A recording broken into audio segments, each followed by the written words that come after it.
ತಂದೆ ತಾಯಿನ ಕಳೆದುಕೊಂಡ್ರು ಕೂಡ ಅಣ್ಣನ ಪ್ರೀತಿ ವಾತ್ಸಲ್ಯದಲ್ಲಿ ನಾನು ನಿಜವಾಗಿಯೂ ತುಂಬಾ ಸುಖವಾಗಿದ್ದೀನಿ. ಜೀವನಕ್ಕೆ ಆಸ್ತಿ ಅಂತಸ್ತು ಐಶ್ವರ್ಯವನ್ನ ದೇವರೆಲ್ಲ ಕೊಟ್ಟಿದ್ದಾನೆ. ಆದರೆ ಚಿಕ್ಕ ವಯಸ್ಸಿನಲ್ಲಿ ಅಪ್ಪ ಅಮ್ಮನ ಕಳೆದುಕೊಂಡು ನನ್ನನ್ನ ತಪ್ಪಲಿಯನ್ನಾಗಿ ಮಾಡ್ಬಿಟ್ಟ. ಮುಂದಿನ ಜನ್ಮ ಅಂತ ಅಂದಿದ್ರೆ ನನ್ನ ತಂದೆ ತಾಯಿಯೊಂದಿಗೆ ಹುಟ್ಟಿಸಿ ಅವರೆಲ್ಲ ಪ್ರೀತಿಯನ್ನ ನನಗೆ ಸಿಗೋ ತರ ಮಾಡು ಭಗವಂತ, ಸಿಗೋ ತರ ಮಾಡು.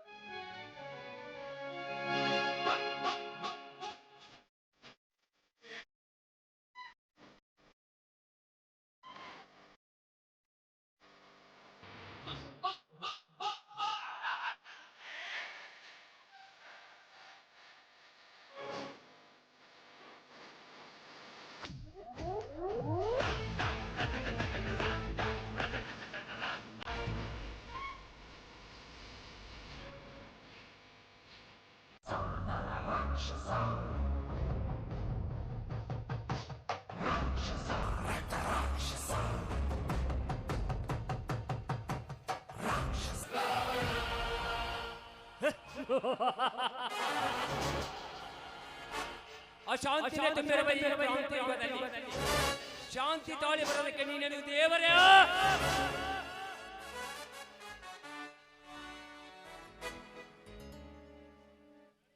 ಕಣ್ಣಿಗೆ ಕಾಮ ತುಂಬಿರುವಾಗ ಕಾಮಣಿ ಆದವನಿಗೆ ಜಗತ್ತೇ ಹಳದಿ ಕಂಡಂತೆ ನಿನ್ನಂತ ಕಾಮುದ್ರ ದೇಹದವನಿಗೆ ಆ ದೇವರು ಕೂಡ ದೇವತರನ್ನೇ ಕಾಣಿಸುತ್ತೆ. ಕಾಮುಕ ನಮ್ಮಂತ ಕಾಮುಕರು ಇದ್ದಾಗಲೇ ನಿಮ್ಮಂತ ಕಾಮಿನಿ ಹೆಣ್ಣುಗಳು ಬಂದು ಬೀಳುವುದು ಕಾಮುಕರ ಬುಟ್ಟಿಯಲ್ಲಿ. ನೋಡು, ನಿನ್ನ ರೂಪಕ್ಕಾಗಿ ರೋಷಗೈದು ಬಂದಿದ್ದೇನೆ. ಹಠ ಮಾಡದೆ ನನ್ನ ಅವಳಾದರೆ ಸರಿ, ಇಲ್ಲದೆ ಹೋದರೆ ನಿನ್ನ ಬಲಾತ್ಕಾರದಿಂದಾದರೂ ಬಿಡುವುದಿಲ್ಲ ಈ ರುದ್ರ ತಾಂಡವ. ಪಟ್ಟದರಸಿ ಮಾಡ್ಕೊಳ್ಳೋದಕ್ಕೆ ನಾನೇನೋ ನೀತಿಗೆಟ್ಟ ಹೆಣ್ಣಲ್ಲ. ಆ ದೇವಿನ ಪಟ್ಟದರಸಿ ಮಾಡ್ಕೋಬೇಕಂತ ಶುಂಭ ನಿಶುಂಭರು ಬಂದಾಗ ಅವರ ರಕ್ತ ದೋಕಳು ಹರಿಸಿದ್ದು ಗೊತ್ತಿರ್ಬೇಕಲ್ಲ ನಿಂಗೆ. ಒಂದು ಸಾಮಾನ್ಯ ಹೆಣ್ಣಾಗಿ ರಕ್ತದ ಹೊಳೆ ಹರಿಸಬೇಕಾದರೆ 365 ಜನ ಸೇರಿ ಅವರ ರಕ್ತವನ್ನು ಧಾರೆ ಎರೆದಾಗ ತಾನೇ ಇವಳು ಆದಿಶಕ್ತಿಯಾದಳು. ಅಂದಾಗ ಈ ಗಂಡು ಇಲ್ಲದೆ ಬದುಕಲು ಅದೆಂದಿಗೂ ಸಾಧ್ಯವಿಲ್ಲ. ಈ ಹೆಣ್ಣಿಗೆ ನೀನು ತಾಯಿಯಾಗುವುದಕ್ಕೂ ಸಾಧ್ಯವಿಲ್ಲ. ಗಂಡಿಗೆ ಹೀಗಿರ್ಬೇಕಾದ್ರೆ ನಿಮ್ಮನೆ ಆಡಿಸ್ತಾ ಇರೋ ಈ ಹೆಣ್ಣು ನಾನು ನನಗೆ ಶಿರಬಾರ್ದು.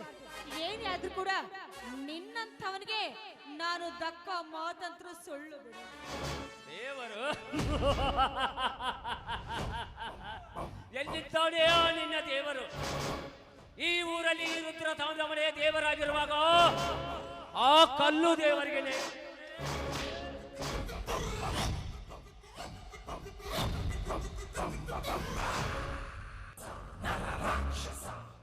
ಈ ಊರಲ್ಲಿ ರುದ್ರ ತಾಂಡವನೇ ದೇವರಾಗಿರುವಾಗ ಆ ಕಲ್ಲು ದೇವರಿಗೆ ನೈವೇದ್ಯ. ಈ ರುದ್ರ ತಾಂಡವನನ್ನು ಬಿಟ್ಟು ಈ ದೇವರನ್ನು ಪೂಜೆ ಮಾಡಿದರೆ ನಿನ್ನ ದೇಹದ ಪೂಜೆ ನಾಡು ಮಾಡಬೇಕಾಗುತ್ತದೆ. ಎಚ್ಚರ. ಪಾಪಿಷ್ಟ ಹೆಣ್ಣು ಅಂತ ನೋಡಿದ ಕೂಡ ಕಾಮಕ್ಕೋಸ್ಕರ ಹಾತೊರಿತಾ ಇದೆಯಲ್ಲ. ಒಂದು ಹೆಜ್ಜೆ ಮುಂದಿಟ್ಟು ಬಂದಿದ್ಯಾದ್ರೆ ನಿನ್ನ ದೇಹವನ್ನ ಸೀಳಿ ಆ ದೇವಿಗೆ ನಾನೇ ಅರ್ಪಿಸ್ತೀನಿ. ಹುಷಾರ್. ಶಿವಲಿಂಗವೇ ಜಗದೀಶ್ವರ. ಆ ದೇವರಿದ್ದರೆ ತಾನೇ ನಿನಗೆ ಅನಾಥ. ಆ ದೇವರನ್ನೇ ಕಿತ್ತುಗೆದು ಅದೇ ಜಾಗದಲ್ಲಿ ಮಂಚ ಹಾಕಿ ಅದೇ ಮಂಚದ ಮೇಲೆ ನಿನ್ನನ್ನು ಬೆತ್ತಲೆ ಮಾಡಿ ನಿನ್ನ ದೇಹದ ರುಚಿ ಉಂಡು ಹೋಗ್ಲಿಲ್ಲ. ಇವನು ರುದ್ರ ತಾಂಡವನೇ ಅಲ್ಲ.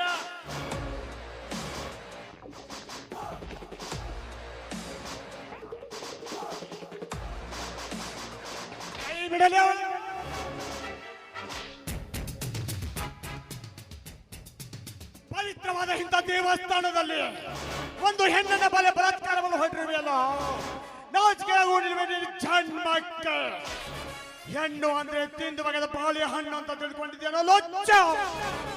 ಲೇ, ನನ್ನ ಕಾಮದಾಟದಲ್ಲಿ ನಡು ಬಂದ ನೀನೇ ಅವರೇ ಕುನ್ನಿ. ಷಂಡ ನೋಡಲು ಗಂಡು ರಕ್ತದ ಹೋಗುಳಿನ ರಂಗದಲ್ಲಿ ರುದ್ರ ತಾಂಡವನ್ನ ಅನ್ನುವಂತ ಬಂದ್ರೆ ಎದುರಿಗೆ ಬಂದವರು ಯವಶ್ರೀ ಯಮಲೋಕ ಕೆಟ್ಟಲು ಬಂದಿರುವ ವೀರ ಕ್ರಾಂತಿವೀರ ಬರೀ ವೀರನಲ್ಲವ, ನಿನ್ನಂತ ಕ್ರಾಂತಿವೀರರನ್ನು ಮಣ್ಣು ಬಿಕ್ಕಿಸಿ ಎಷ್ಟೋ ಜನರ ಸ್ಮಶಾನಕ್ಕೆ ಕಳಿಸಿದ್ದೇನೆ. ಅಂತದ್ರಾಗ ನೀ ಯಾವ ಕ್ರಾಂತಿವೀರಲೇ? ಇಂಥ ಪವಿತ್ರವಾದ ದೇವಸ್ಥಾನದಲ್ಲಿ ಧರ್ಮದ ತುಳಿದು ಅಧರ್ಮದ ಎತ್ತಿಡಿಯುವ ಹಾದಿ ಬಿಟ್ಟ ನಿಮ್ಮಂತ ಹಾದರ ವಿಚಾರ ಪಾಲಿಗೆ ಕಾಲು ಕೆಳೆದಿದ್ದ ಕ್ರಾಂತಿ ಹೋಲಿ. ಲೇ ವೀರ, ಇಷ್ಟೊಂದು ಇವಳ ಪರವಾಗಿ ಮಾತನಾಡಲು ಇವಳೇನು ನಿನ್ನ ತಂಗಿನ, ನಿನ್ನ ಸೂಳೆನ? ರುದ್ರ ಒಡ ಹುಟ್ಟಿದ ತಂಗಿ ಅಂತ ತಿಳಿದುಕೊಂಡ ಕಾವೇರಿನ ತಂಗಿನ ಸೂಳೆ ಅಂತ ಲುಚ್ಚ. ನಾನು ಅವಳನ್ನ ಒಡ ಹುಟ್ಟಿದ ತಂಗಿ ಅಂತ ತಿಳ್ಕೊಂಡಿದ್ದೇನೆ ವಿನಃ ನಿನ್ನಾಗೆ ತಾಯಿಗಡತನ ಮಾಡಿಲ್ಲ. ವೀರ, ಇವಳು ನಿನಗೆ ತಂಗಿ ಆದರೆ ಅದೇ ಅಣ್ಣಂದಿರು ರಾತ್ರಿ ಹೊತ್ತಲ್ಲಿ ಇವಳನ್ನು ಸೂಳೆತನಕ್ಕೆ ಕಳಿಸುತ್ತಾರೆ ಅಂತ ಅಣ್ಣಂದಿರು. ರುದ್ರ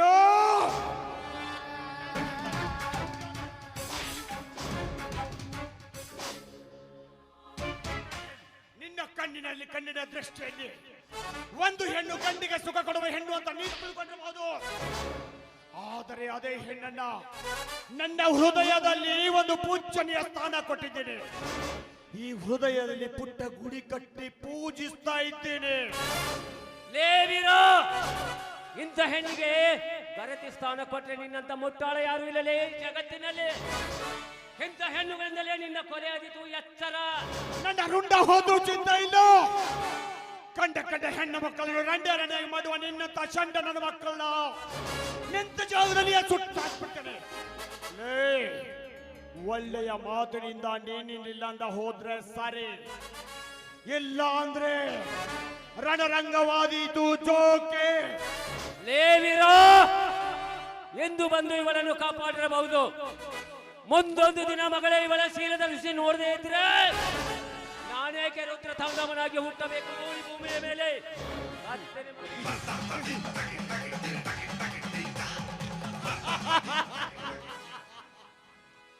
ನಿನ್ನಂತ 100 ಮಂದಿ ರುದ್ರ ತಾಂಡವರು ಹುಟ್ಟಿದ್ರು ಚಿಂತೆ ಇಲ್ಲ.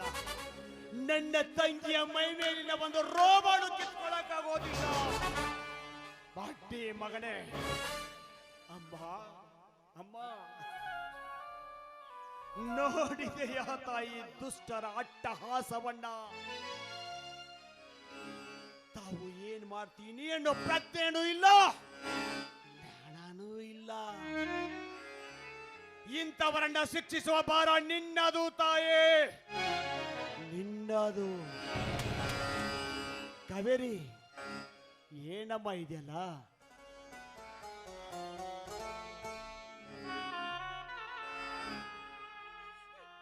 ಅಣ್ಣ, ಆ ಪಾಪಿ ನನ್ನ ಶೀಲ ಭಂಗ ಮಾಡೋ ಮೊದಲೇ ನನ್ನ ಮಾನ ಕಾಪಾಡ್ತೀಯಲ್ಲ. ಈ ನಿನ್ನ ಋಣವನ್ನ 7 ಜನ್ಮವರೆಗೂ ನಾನು ಕಾಯ್ತೀನಿ ಅಣ್ಣ. ಮತ್ತೆ ನಿನ್ನ ಮಗಳಾಗಿ ಹುಟ್ಟಿ ನಿನ್ನ ಋಣವನ್ನ ತೀರಿಸ್ತೀನೋ ಅಣ್ಣ. ನಿನ್ನ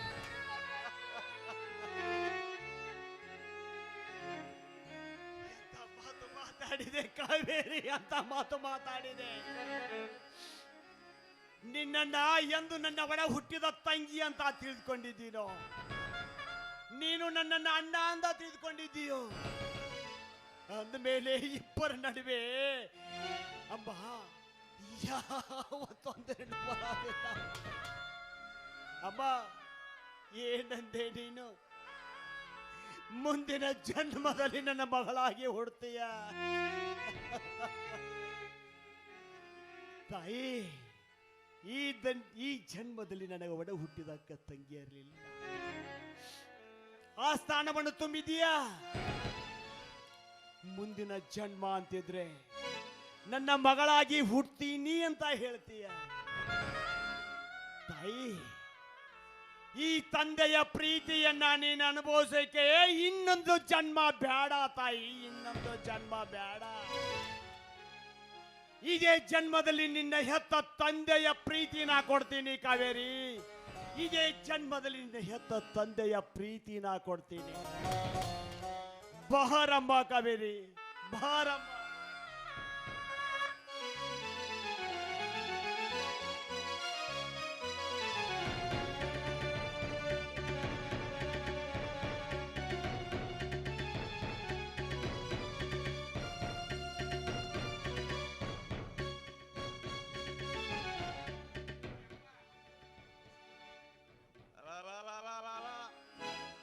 ಇಂಥ ದೇವಸ್ಥಾನ ಮುಂದೆ ಇವ್ರು ತ್ಯಾಕಿ ಬಿಡಕೊಂಡಿರ್ತಾರ ನೋಡ್ರಿ ಅಪ್ಪ. ಏನ್ಪ ಇರಣ್ಣ, ಇಂಥ ದೇವಸ್ಥಾನ ಬೇಕಾಗಿತ್ತು ನಿಮಗೆ? ಯಾರ ಬಗ್ಗೆ ಏನ್ ಮಾತಾಡ್ತಾ ಇದೀಯೋ? ನಿನ್ನ ಬಗ್ಗೆ ನಾ ಮಾತಾಡಕತ್ತೇನಪ್ಪ ಕುಲಕರ್ಣಿ. ನೀವಿಬ್ರು ತ್ಯಾಕಿ ಬಿಡಕೊಂದೇನು ಅಕ್ಕ ತಂಗಿ ಅಣ್ಣ ತಮ್ಮಿಗೆ ನೀವು ತ್ಯಾಕಿ ಬಿಡಕೊಂಡಿರ್ತಾರಲ್ಲ ದೇವಸ್ಥಾನ ಮುಂದೆ. ಕಾಮ ಎಂಬ ಕೃತ್ಯವೇ ತುಂಬಿದ ಈ ಹಲಸು ಸಮಾಜದವರಿಗೆ ನಿನ್ನ ಕಣ್ಣಲ್ಲಿ ಅಣ್ಣ ತಂಗಿ ಅಪ್ಕೊಂಡ್ರು, ತಂದೆ ಮಗಳು ಅಪ್ಕೊಂಡ್ರು, ನಿನ್ನ ಕಣ್ಣಿಗೆ ಕಾಣೋದು ಕಾಮಾನೆ. ವೀರ, ಹೊಲಸ ಕೆಲಸವನ್ನು ಮಾಡಿ ಮತ್ತೆ ಅದೇ ಕುಲಕರ್ಣಿ ಮೇಲೆ ಹಾಕಿ ಕುಲಕರ್ಣಿ ಮ್ಯಾಗ ಕೈ ಮಾಡ್ತೀಯೇನೋ ವೀರ? ಕುಲಕರ್ಣಿ ಮ್ಯಾಗ ಕೈ ಮಾಡ್ತೀಯೇನೋ? ಗೌಡ್ರೆ, ಇದನ್ನ ನೀವು ಕೂಡ ನಿಜ ಅಂತ ನಂಬ್ತೀರಾ? ಕಣ್ಣಾರೆ ಕಂಡ ಮೇಲೆ ಇಷ್ಟೊಂದು ಜನ ಕುಳಿತಿದ್ದಾರೆ ಊರಲ್ಲಿ. ಇವರೇನು ಸುಳ್ಳು ಹೇಳ್ತಾರಪ್ಪ ವೀರಣ್ಣ? ರುದ್ರೋ, ನಿಂದ ಹಾಗೆ ನಾನು ತಾಯಿಗಣತನದ ಕೆಲಸ ಮಾಡಿಲ್ಲ, ಒಡ ಹುಟ್ಟಿದ ತಂಗಿ ಅಂತ ತಿಳ್ಕೊಂಡಿದ್ದೇನೆ. ಲೇ ವೀರ, ಅಣ್ಣ ತಂಗಿ ಅಂತ ತಿಳಿದರೆ ನಾವು ಅಷ್ಟೇ ಅಲ್ಲ, ಇಡೀ ಜನತೆ ನೋಡಿದೆ. ನೀವು ಅಪರಾಧ ಸ್ಥಾನದಲ್ಲಿದ್ದೀರಾ. ಇಲ್ಲ ಇಲ್ಲ ಗೌಡ್ರೆ, ಗೌಡ್ರೆ, ನಾನು ಯಾವ ತಪ್ಪು ಮಾಡಿಲ್ಲ ಗೌಡ್ರೆ. ಬೇಕಾದ್ರೆ ನಿನ್ ಕಾಲಿಗೆ ಬೀಳ್ತೀನಿ ಗೌಡ್ರೆ. ಕಾವೇರಿ ನನ್ನ ಒಡ ಹುಟ್ಟಿದ ತಂಗಿ ಅಂತ ತಿಳ್ಕೊಂಡಿದ್ದೀನಿ ವಿನ ಬೇರೆ ದೃಷ್ಟಿಯಿಂದ ನೋಡಿಲ್ಲ ಗೌಡ್ರೆ, ಬೇರೆ ದೃಷ್ಟಿಯಿಂದ ನೋಡಿಲ್ಲ. ಹೌದು ಗೌಡ್ರೆ, ಇದರಲ್ಲಿ ಈ ಅಣ್ಣ ತಂಗಿರ್ದು ಯಾವ ತಪ್ಪು ಇಲ್ಲ. ಸುಮ್ಮನೆ ನಮ್ಮ ಮನೆಯ ಹೆಸರಿಗೆ ಕಳಂಕ ತರಬೇಡಿ. ನಿಮ್ಮ ಕೈ ಮುಗಿದು ಕೇಳ್ಕೊಳ್ತೀನಿ, ಇದರಲ್ಲಿ ನಮ್ಮಿಬ್ಬರದು ಯಾವ ತಪ್ಪು ಇಲ್ಲ. ನಾವು ಪವಿತ್ರವಾದ ಅಣ್ಣ ತಂಗಿಯರು. ನೋಡಮ್ಮ, ನೀವು ಮಾಡಿದ ತಪ್ಪು ನಾವು ಅಪರಾಧವೆಲ್ಲವೆಂದು ನಾವು ನಂಬಬಹುದು, ಆದರೆ ನಮ್ಮೂರ ಜನತೆ ನಂಬಬೇಕಲ್ಲ. ಈ ನಿನ್ನ ಆಸ್ತಿಯನ್ನು ನನ್ನ ಗ್ರಾಮ ದೇವತೆಯ ಸಂಸ್ಥೆಗೆ ಬರೆದು ಕೊಡಬೇಕು. ಅಂದಾಗ ಮಾತ್ರ ನೀವು ನಿರಪರಾಧಿಗಳು. ಬೇಡ ಕಾವೇರಿ, ಅನ್ಯಾಯವಾಗಿ ಆಸ್ತಿನ ಕಳ್ಕೊಳ್ಬೇಡ. ಬೇಡ ತಾಯಿ. ನನ್ನ ಆಸ್ತಿ ಅಂತಸ್ತು ಐಶ್ವರ್ಯ ಹೋದ್ರೂ ಪರವಾಗಿಲ್ಲ, ಈ ಅಣ್ಣ ತಂಗಿಯರ ಪವಿತ್ರವಾದ ಸಂಬಂಧಕ್ಕೆ ಯಾವ ಕಳಂಕ ಬರ್ತಾ ಇದ್ರೆ ಅಷ್ಟೇ ಸಾಕು, ಅಷ್ಟೇ ಸಾಕು. ಆಯ್ತು, ಈಗಲೇ ನಾನು ಏನ್ ಮಾಡ್ಬೇಕು ಹೇಳಿ? ನಾನು ಏನ್ ಮಾಡ್ಬೇಕು? ಕುಲಕರ್ಣಿಯರ, ಇವರ ಕೈಯಲ್ಲಿ ಇವರ ಆಸ್ತಿಯ ಪತ್ರವನ್ನು ಸಹಿ ಮಾಡಿಕೊಳ್ಳಿ. ನೋಡುವ ತಂಗಿ, ನೋಡಕ್ ಬಾ ಚಂದ ಕಾಣಿಸ್ತಿ, ಭಾಳ ಸುಂದರ ಕಾಣಿಸ್ತಿ. ಇದೊಂದು ಸಹಿ ಮಾಡಿಬಿಡುವ ನೋಡು.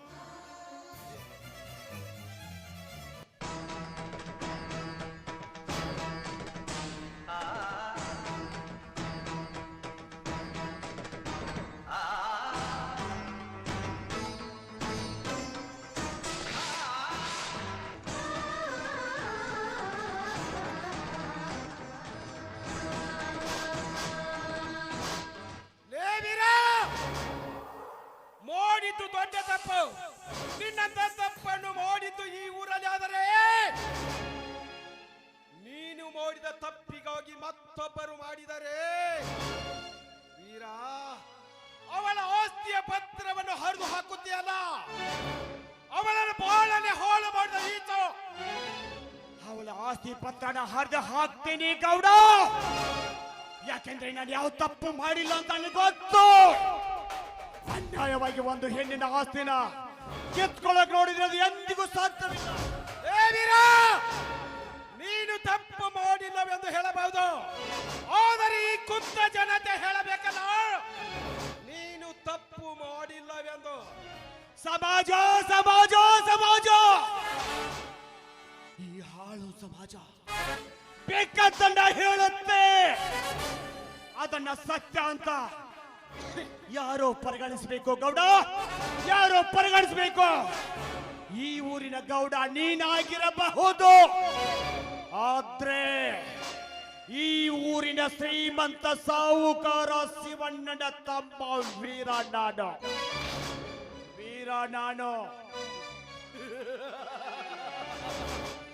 ಸವಕಾರ ಶಿವಣ್ಣನ ತಮ್ಮ. ಲೇ ವೀರ, ನಿನ್ನ ಅಣ್ಣ ನಿನ್ನ ಮೇಲೆ ನಂಬಿಕೆ ಇಡದೆ ಮನೆ ಬಿಟ್ಟು ಹೊರಗೆ ಹಾಕಬೇಕೆಂದು ಮಾಡಿದ, ಆದರೆ ಈ 10 ಹಳ್ಳಿಯ ಜನತೆ ನಿನಗೆ ಯಾವ ತೀರ್ಪನ್ನು ಕೊಡುತ್ತಾರೋ ಆ ತೀರ್ಪನ್ನು ನಾನು ಕೊಡುತ್ತೇನೆ. ಈ ತೀರ್ಪನ್ನು ನಾನು ಪಂಚಾಯತಿಯಲ್ಲೇ ಕೊಡಬೇಕಾಗಿತ್ತು. ನೀನು ಮಾಡಿದ ಕೆಲಸ ಹೊಂದಿದ್ದ ಕೆಲಸ ಅಲ್ಲ, ಆದ ಕಾರಣದಿಂದಾಗಿ ಈ ದೇವಸ್ಥಾನದಲ್ಲಿ ನಾನು ತೀರ್ಪು ಕೊಡುತ್ತೇನೆ. ಈ 10 ಹಳ್ಳಿಯ ಜನತೆ ನಿನಗೆ ತೀರ್ಪು ಕೊಟ್ಟಿದ್ದಾರೆ. ಇವಳ ಆಸ್ತಿಯನ್ನೆಲ್ಲ ದೇವಸ್ಥಾನಕ್ಕೆ ಹಚ್ಚಬೇಕು. ಮೇಲಾಗಿ ನೀವಿಬ್ಬರು ಈ ಊರು ಬಿಟ್ಟು ಹೊರಗೆ ಹೋಗಬೇಕು. ಇದು ನನ್ನ ತೀರ್ಪಲ್ಲ, ಈ ಜನತೆಯ ತೀರ್ಪು.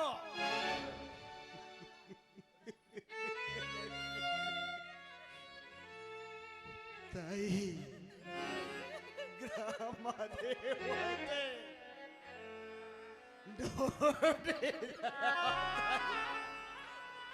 ನೋಡಿದೆಯ, ಮನವಪ್ಪಿ ಅಣ್ಣ ತಂಗಿ ಅಂತ ಅಪ್ಪಿಕೊಂಡೆ, ಹೆತ್ತ ಮಗಳು ಅಂತ ಮುದ್ದಾಡಿದೆ. ಅದನ್ನೇ ಅಪಾರ್ಥ ತಿಳ್ಕೊಂಡು ಇಂದು ಪವಿತ್ರವಾಗಿರುವ ಕಾವೇರಿ ಆಸ್ತಿನ ದೇವಸ್ಥಾನಕ್ಕೆ ಕೊಡಬೇಕು. ಹಾಗೂ ಅಣ್ಣ ತಂಗಿಯರಾದ ನಾವಿಬ್ಬರು 10 ಹಳ್ಳಿಗಳಿಂದ ಹೊರಗೆ ಹೋಗ್ಬೇಕಂತೆ. ಅಮ್ಮ, ನೀನು ನನ್ನ ಮೇಲೆ ಆಶೀರ್ವಾದ ಮಾಡಿ ನನ್ನ ಬೆನ್ನ ಹಿಂದೆ ನಿಂತ್ರೆ ನಾನು ಇಂಥ 100 ಗೌಡ್ರು ಬಂದ್ರು ಕೂಡ ಅವರನ್ನು ಎದುರಿಸಲು ಸಿದ್ಧ. ತಾಯಿ, ಅವರು ಕೊಟ್ಟ ತೀರ್ಪಿಗೆ ನಾನು ಉಲ್ಟಾ ಮಾತಾಡ್ತೇನೆ. ಅನ್ಯಾಯ ಅನೀತಿಯ ಧರ್ಮಗಳಿಂದ ಕೊಟ್ಟುವ ತೀರ್ಪಿಗೆ ನ್ಯಾಯ ನೀತಿ ಧರ್ಮದಿಂದ ನಾನು ಅದನ್ನೇನ್ ಮಾಡ್ಬೇಕು ಗೌಡ. ಅನ್ಯಾಯ ಅನೀತಿಯ ಧರ್ಮಗಳಿಂದ ಕೂಡಿರುವ ತೀರ್ಪನ್ನ ನೀನ್ ಕೊಟ್ರೆ, ನ್ಯಾಯ ನೀತಿ ಧರ್ಮದಿಂದ ಕೂಡಿರುವ ತೀರ್ಪನ್ನ ನಾನು ಕೊಡ್ತೇನೆ. 10 ಹಳ್ಳಿಯ ಜನತೆ ಕೊಟ್ಟ ತೀರ್ಪದು, ನಾನು ಕೊಟ್ಟ ತೀರ್ಪಲ್ಲ. ಆ ತೀರ್ಪಿಗೆ ನೀನು ಮರು ತೀರ್ಪು ಕೊಟ್ರೆ ಈ ಜನರು ರೊಚ್ಚಿಗೆ ಹೇಳುವುದು ಸಿದ್ಧ. ರೊಚ್ಚಿಗೆ ಬಿಸುವಂತ ತೀರ್ಪು ನನ್ನ ಹತ್ರ ಇರೋದಿಲ್ಲ ಗೌಡ. ನಾನು ಕೊಟ್ಟ ತೀರ್ಪಿಗೆ ಇನ್ನಾರು ಉಲ್ಟಾ ಮಾತಾಡಿರಬಾರ್ದು ಗೌಡ. ನಾನು ನನ್ನ ತಂಗಿ ಕಾವೇರಿ ಈ ದೇವಸ್ಥಾನದಲ್ಲಿ ಅಪ್ಪಿಕೊಂಡು ನಿಂತದ್ದನ್ನ ಇದೇ ನಿಮ್ಮ ಕಣ್ಣಾರೆ ಕಂಡು ನಿಮ್ಮ ಬಾಯಾರೆ ನುಡಿದಿದ್ದೀರಲ್ಲ, ಅದಕ್ಕೋಸ್ಕರ ನಾನಿಂದು ಒಂದು ತೀರ್ಪನ್ನ ಕೊಡ್ತೀನಿ. ಇದೇನು ಗೊತ್ತಾ? ಅರಿಶಿಣದ ದಾರ ಅಲ್ಲ ಗೌಡ, ತಾಳಿ.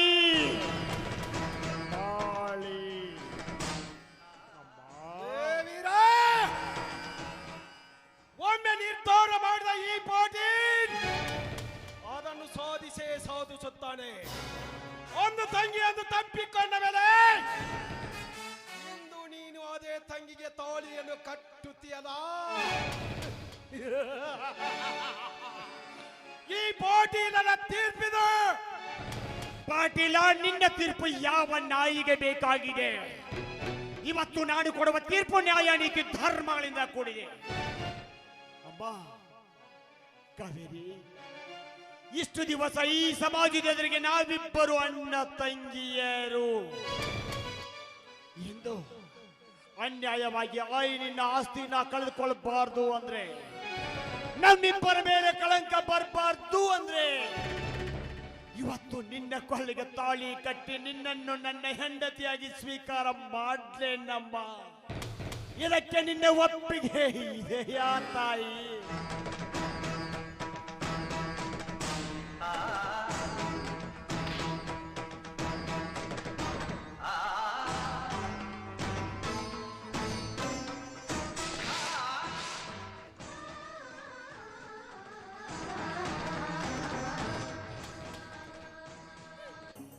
ಬಾಯಿ ತುಂಬ ಅಣ್ಣ ಅಂತ ಕರೀತಾ ಇದ್ದ, ತಂಗಿ ಅಂತ ಅನ್ಕೊಂಡಿದ್ದ. ನಮ್ಮಿಬ್ಬರ ಮಧ್ಯ ಗಂಡ ಹೆಂಡತಿಯ ಸಂಬಂಧನ ಹೇಗೆ ಅರ್ಗಿಸ್ಕೊಳ್ಳಿ ಇದನ್ನ? ನಾನು ಹೇಗೆ ಅರ್ಗಿಸ್ಕೊಳ್ಳಿ ಇದನ್ನ?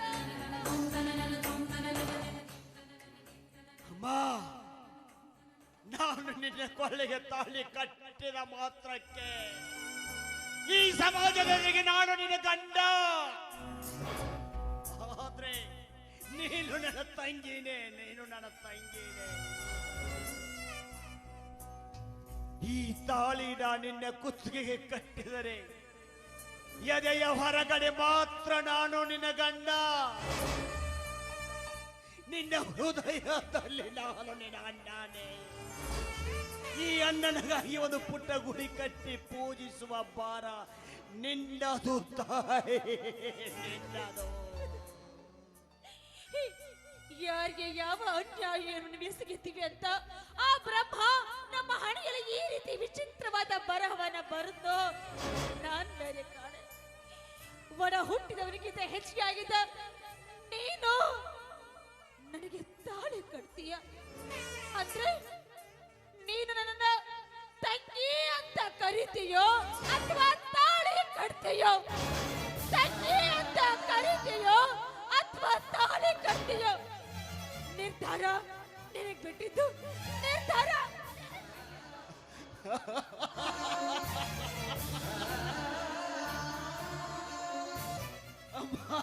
ದೇವಿರಾ, ಈ 10 ಹಳ್ಳಿಯ ಜನತೆ ತೀರ್ಪು ಕೊಟ್ಟ ಮೇಲೆ ಮುಗಿಯಿತು. ಅವರ ಹೇಳಿದ ತೀರ್ಪನ್ನೇ ನಾನು ಕೊಟ್ಟು ಬಿಟ್ಟೆ. ವೀರಾ, ಅದನ್ನು ನೀನು ತೀರ್ಪು ಪೂರ್ವ ಗಮನಿಸ್ತೀವೋ ಅಥವಾ ಇಲ್ಲೋ ನನಗೆ ಗೊತ್ತಿಲ್ಲ. ಇನ್ನು ನಾನು ಮೇಲೆ ಬರುತ್ತೇನೆ, ಬರುತ್ತೇನೆ ವೀರಾ, ಬರುತ್ತೇನೆ. ನಿಲ್ಲು ಗೌಡ, ನೀನು ಕೊಟ್ಟ ತೀರ್ಪಿಗೆ ನಿನ್ನ ಕಣ್ಣೆದುರಿಗೆ ಉತ್ತರ ಕೊಡ್ತೇನೆ. ಅಬ್ಬ, ಸತ್ಯದಿಂದ ನಡೆದುಕೊಂಡು ಬಂದಕ್ಕಾಗಿ ನನಗೆ ಸತ್ವ ಪರೀಕ್ಷೆಯ ಕಾಲ. ಇಂದು ನಮ್ಮ ಮೇಲೆ ಬಂದಿರುವ ಕಳಂಕ ದೂರ ಆಗ್ಬೇಕು ಅಂತಂದ್ರೆ, ಇಂದಿಲ್ಲ ನಾಳೆ ಸತ್ಯ ಏನು ಅಂತ ಈ ಸಮಾಜಕ್ಕೆ ತಿಳಿಯಬೇಕಾದ್ರೆ ಇವತ್ತು ನಾನು ನಿನ್ನ ಕೊಳ್ಳಿಗೆ ತಾಳಿ ಕಟ್ಟಲೇಬೇಕಮ್ಮ, ಕಟ್ಟಲೇಬೇಕು.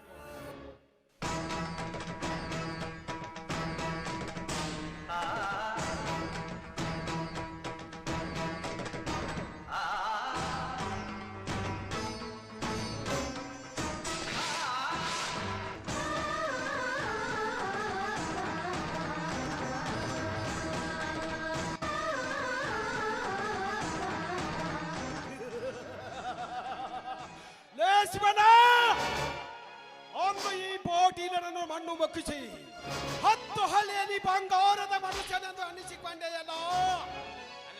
ಈಗ ಎಲ್ಲಿ ಉಳಿಯಿತೋ ಈ ನಿನ್ನ ಮನೆತನದ ಮರ್ಯಾದೆ?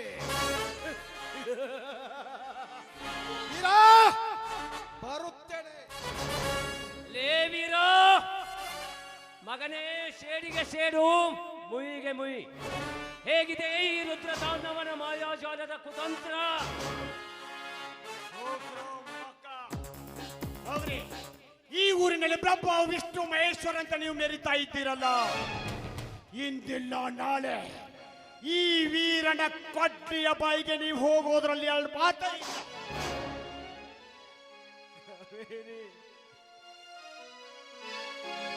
ಮನುಜನ ಬಾಳಲಿ ದೇವನ ಲೀಲೆಯ ಬಲ್ಲವನಾರಿಹರು. ಮನುಜನ ಬಾಳಲಿ ದೇವನ ಲೀಲೆಯ ಬಲ್ಲ